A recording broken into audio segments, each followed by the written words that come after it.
Hi K-Kids, it's me, Mrs. Rosno. Welcome back for another chapter of Junie B, First Grader at Last by Barbara Park. Today's chapter 4 is called Clucks. We drew and drew in our journals. Mr. Scary waited until all of us were done. Then he walked around the room and he looked at everyone's pictures. He gave out shiny gold stars. First, he gave stars to Camille and Chenille. "Wow, what great-looking dogs you two girls," he said. "Look at those floppy ears." Lucille raised her hand. "Look at mine, teacher," she said. "I drew a cat with pointy ears. See, my rich Nana has an expensive cat just like this. Its fur is a foot thick, almost." Mr. Scary looked strange at her. "Really, Lucille? A whole foot of fur?" he said. My. He gave her a gold star and moved on.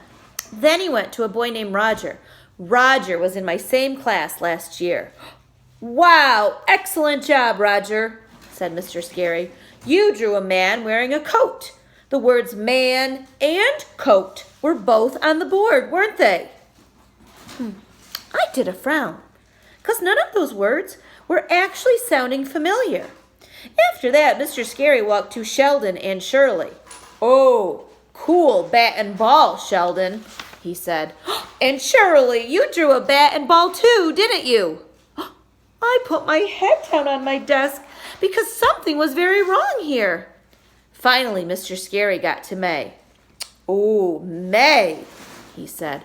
"What a special clock you drew. The big hand has 5 fingers. That's very unusual." "Yes," said May. "I created it myself. Plus, clock was the hardest word up there, wasn't it, Mr. Scary? I am the only one who even knew the word clock, I bet." Just then, my stomach felt sickish inside. I closed my journal and stuffed it inside my desk. Mr. Scary saw me. "Junie B," he said, "don't you want to show me your drawing? Don't you want a gold star for today?" I shook my head real fast. Nope, no thank you. No, I don't," I said. "Not today. I really don't care for a gold star today, but thank you for asking."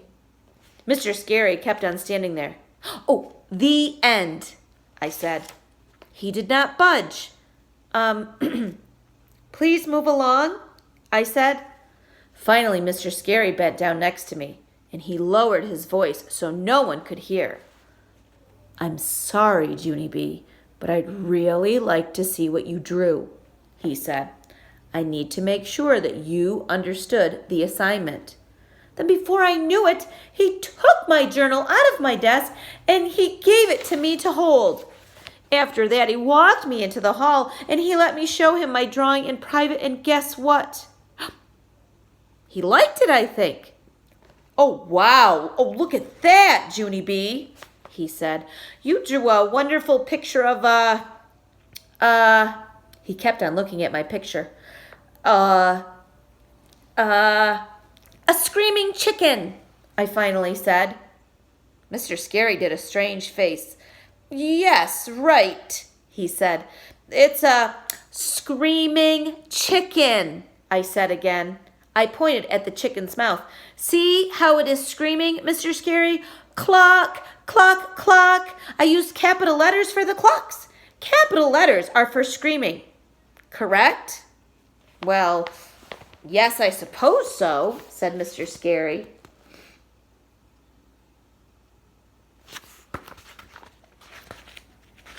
But the thing is, Junie B, the word cluck, it wasn't on the board today."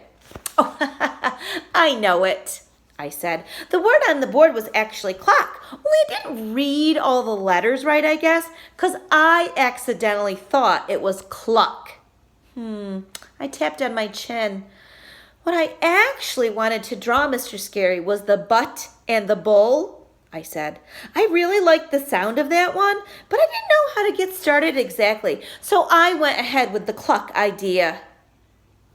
Mr. Scary looked confused at me. "The butt and bull?"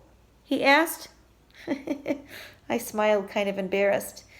Yeah, well, I guess I read those words wrong too, I said.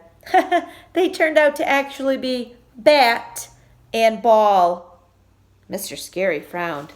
What about the other words on the board, Junie B? He said. Do you remember how you read some of the other words? How about dog and cat? Or how about coat and goat? I thought way back in my brain. And then I made my voice real quiet. Doug and cot and coot and ute, I said. Mr. Scary nodded his head. Then he patted my hand very nice and he gave me back my journal and we walked back into room 1. And that is the end of chapter 4, kids. Chapter 5 is called Bug Bag. Ooh, exciting. And when this chapter begins, Junie B is writing inside her first grade journal again, which is so cool. I really love that she does that. Alrighty, Junie B, First Grader at Last by Barbara Park is our book. We'll meet up again for chapter 5. Okay, kids, I love you and miss you so much. Stay home safe and well, and we will find out what is going on with Junie B next time. See you later, alligators. Bye-bye.